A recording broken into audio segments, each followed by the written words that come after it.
welcome back to my YouTube channel. Oke nih, sebelum aku lanjut ke video yang akan aku sampaikan, teman-teman jangan lupa subscribe YouTube channel ini dan jangan lupa like dan komen sebanyak-banyaknya. Oke? Perkenalkan, aku Berkatis lulus semester 6 jurusan akuntansi di Universitas Bangka Belitung. Hari ini aku akan memberikan video tentang pembelajaran pastinya, yaitu pemenuhan mata kuliahku, yaitu mata kuliah kepemimpinan. Nah, apa sih tugasnya? Tugasnya itu yaitu menganalisis jurnal internasional, pastinya tentang materi kepemimpinan. Oke, teman-teman mulai penasaran kan apa judulnya?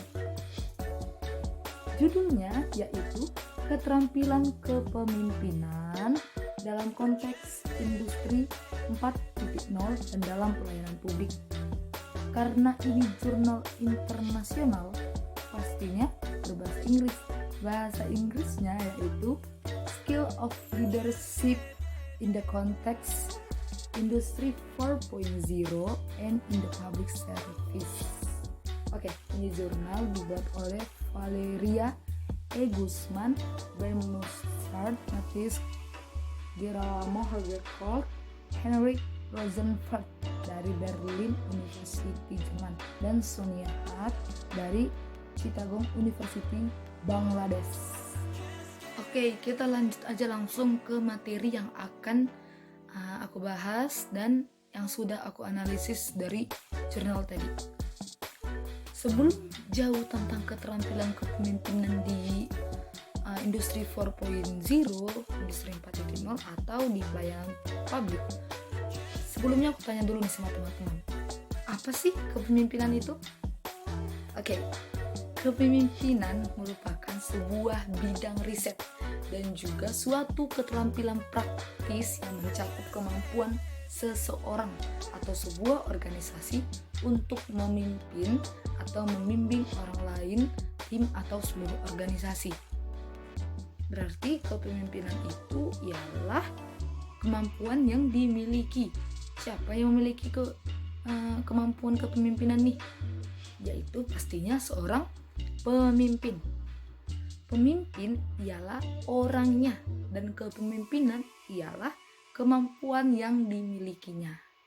Oke, secara singkatnya kepemimpinan ini kemampuan yang dimiliki, yaitu seorang pemimpin bisa membimbing timnya atau anggotanya dalam sebuah organisasi, perusahaan, dan lainnya.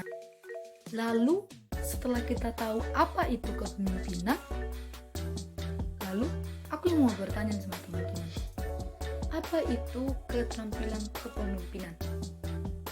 Keterampilan kepemimpinan berarti kepemimpinan ini punya keterampilan juga ya, kayak gitu.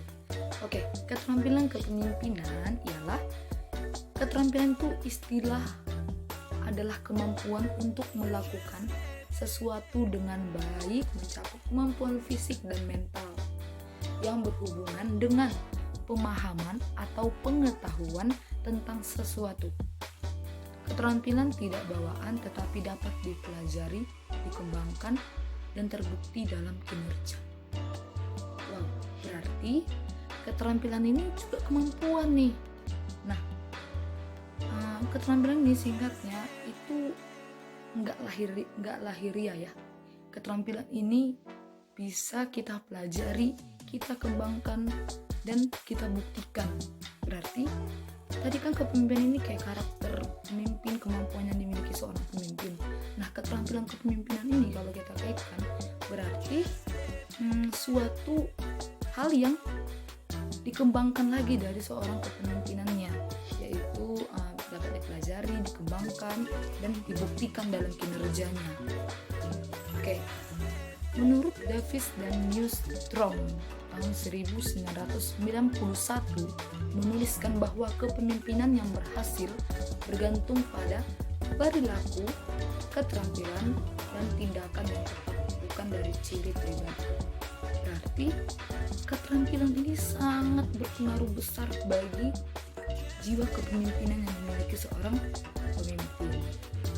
Apa aja sih jenis-jenis keterampilan kepemimpinan? Nah, pasti teman-teman penasaran kan? Karena udah keterampilan kepemimpinan ternyata punya jenis lagi. Oke. Jenis keterampilan kepemimpinan yang pertama ialah keterampilan teknis. Keterampilan teknis ini melibatkan metode, proses, prosedur, atau teknik yang mengarah pada pemahaman dan keahlian yang lebih baik tentang masalah tertentu. Ini disampaikan oleh Katz tahun 2009. Berarti keterampilan ini mengarah pada pemahaman atau keahlian yang dipegang seorang pemimpin. Keterampilan teknis ini mencakup pengetahuan faktual mengenai aturan, struktur, sistem, manajemen, dan karakteristik karyawannya dalam sebuah organisasi. Mencakup juga produk dan layanan organisasi seperti spesifikasi teknis, kekuatan, dan batasan. Yang kedua ialah keterampilan konseptual. Keterampilan konseptual ini meliputi kemampuan analisis, berpikir logis, pembentukan konsep, dan analisis induktif dan deduktif. Menurut Yuki tahun 2001, keterampilan konseptual melibatkan penilaian yang baik, kehati-hatian, wawasan, kreativitas, dan kemampuan membuat keputusan yang dalam situasi kompleks. Keterampilan konseptual diperlukan untuk perencanaan, pengorganisasian, dan pemecahan masalah yang efektif. Wow, keterampilan konseptual ini berarti keseharian keterampilan yang dimiliki seorang pemimpin. Oke, yang ketiga ialah keterampilan bisnis dan strategis. Keterampilan bisnis termasuk organisasi, negosiasi, dan manajemen sumber daya pribadi, keuangan, dan material. Berarti keterampilan bisnis ini lebih ke mengelola manajemen sumber daya pribadi, keuangan, dan material, seperti itu ya teman-teman. Oke, keterampilan strategis itu apa? Oke, keterampilan strategis dikaitkan dengan konseptualitas, visi, dan misi organisasi. Berarti pemimpin yang mampu melaksanakan visi misi organisasi, ia memiliki keterampilan strategis. Yang keempat yaitu kemampuan interpersonal. Udah namanya interpersonal berarti lebih ke pribadi ya. Oke, meliputi pengetahuan tentang perilaku manusia dan proses kelompok, kemampuan untuk memahami perasaan, sikap, niat orang lain, dan kemampuan untuk berhubungan jelas dengan kredibel.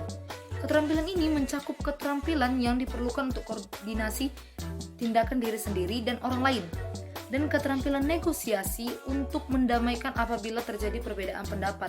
Nah, keterampilan interpersonal ini mengkhususkan juga untuk orang-orang yang memiliki masalah.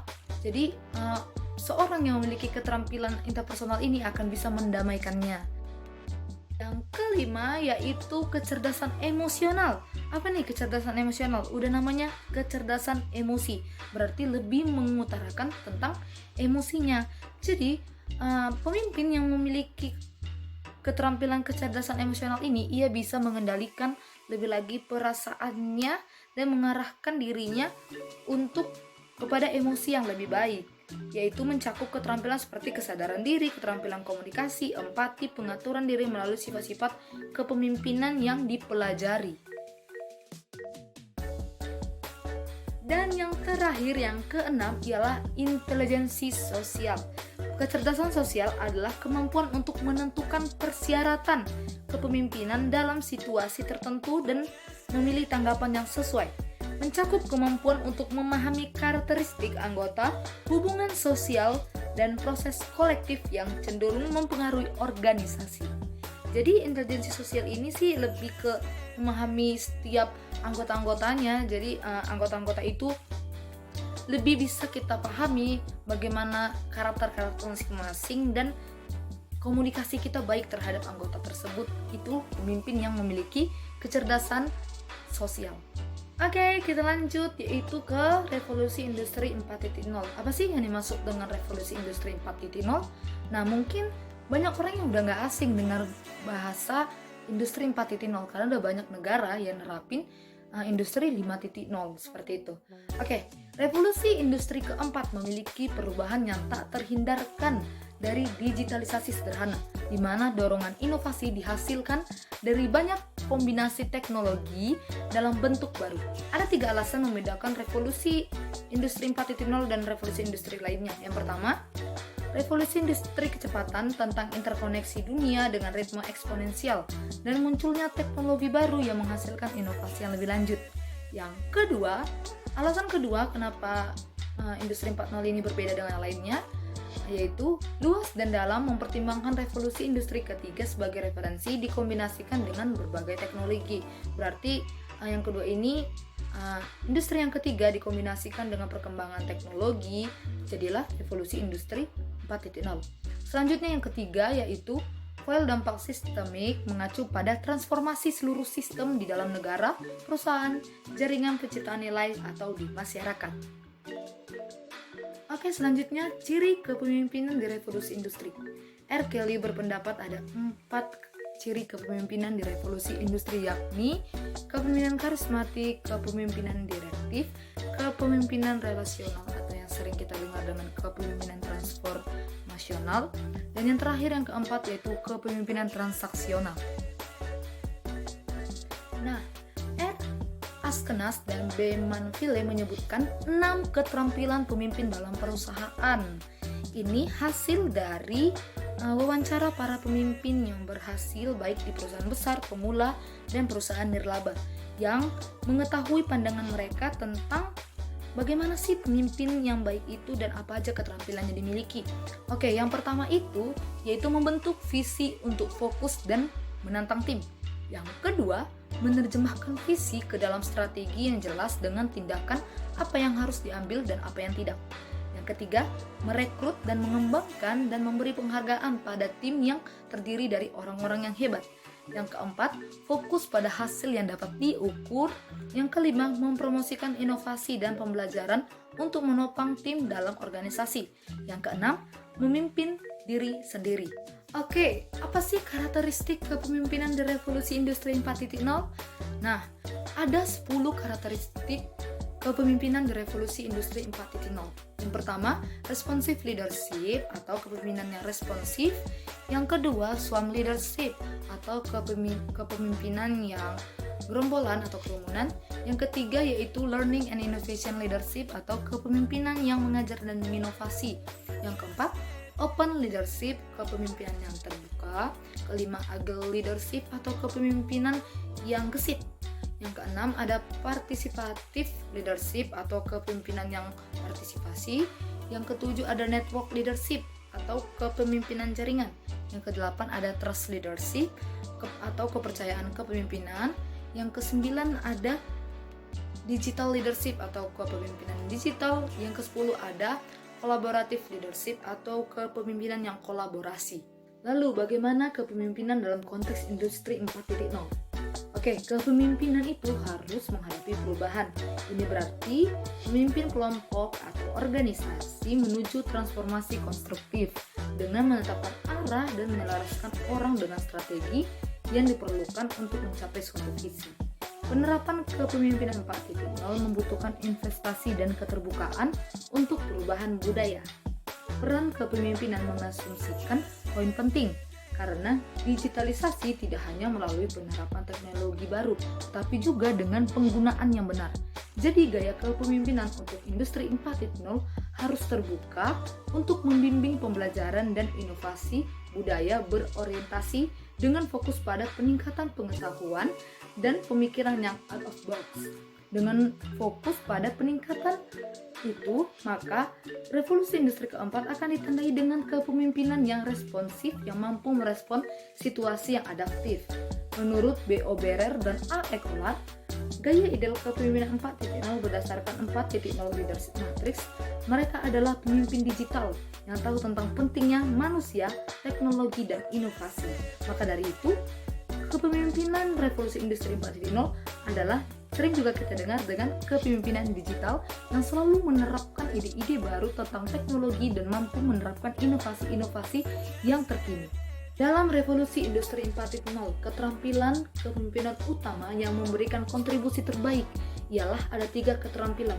Yang pertama, keterampilan kognitif. Yang kedua, keterampilan interpersonal. Yang ketiga, keterampilan strategis. Keterampilan tersebut yang ketiga itu berkontribusi pada pengembangan pemimpin di lingkungan digital agar lebih memahami dan memungkinkan pengembangan keterampilan tersebut dan mampu mempraktikannya, apalagi menghadapi era teknologi yang selalu baru. Nah, dari tadi kita udah bahas nih kepemimpinan dalam konteks industri 4.0. Nah, sekarang bagaimana sih kepemimpinan dalam pelayanan publik? Kepemimpinan tidak akan lepas dari etika. Dalam pelayanan publik, etika yang baik adalah suatu keharusan karena kepercayaan publik pada pemerintah bergantung pada cara pelaksanaan tugas-tugas yang diberikan. Seperti itu. Oleh karena itu, sangat penting untuk menjaga standar etika dalam pelaksanaan fungsi pemerintahan. Kepemimpinan dapat memiliki efek yang cukup besar pada peningkatan keseluruhan etika dalam pelayanan publik. Hetzka Ekens tahun 2001 menyebutkan pimpinan harus teguh dalam mengikuti semua tahapan program etika mulai dari perencanaan, pelaksanaan, dan dengan tulus mematuhi kode etik dan mendorong perilaku etis dalam organisasi sebagai panutan.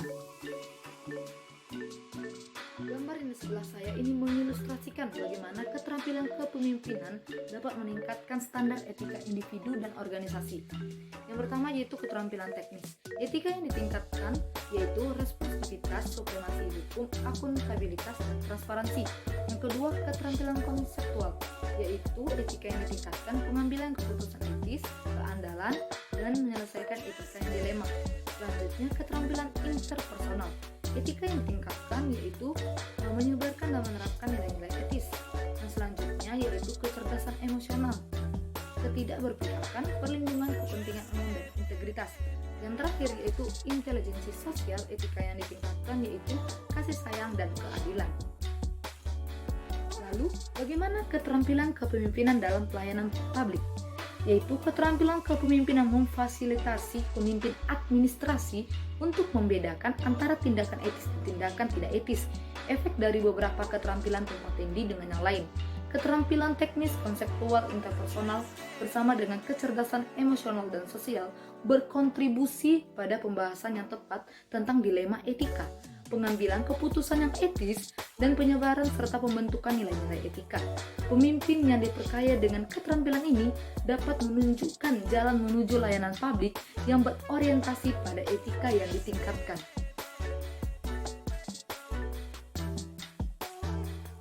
Sekian penyampaian materi dalam video saya ini, semoga bermanfaat bagi teman-teman yang menonton video ini. Saya juga mengucapkan terima kasih untuk dosen pengampu mata kuliah kepemimpinan yaitu Ibu Maya, dan kepada seluruh teman-teman yang sudah menyempatkan menonton video ini, saya ucapkan terima kasih. Thanks for watching and see you next time. Sampai jumpa di next video.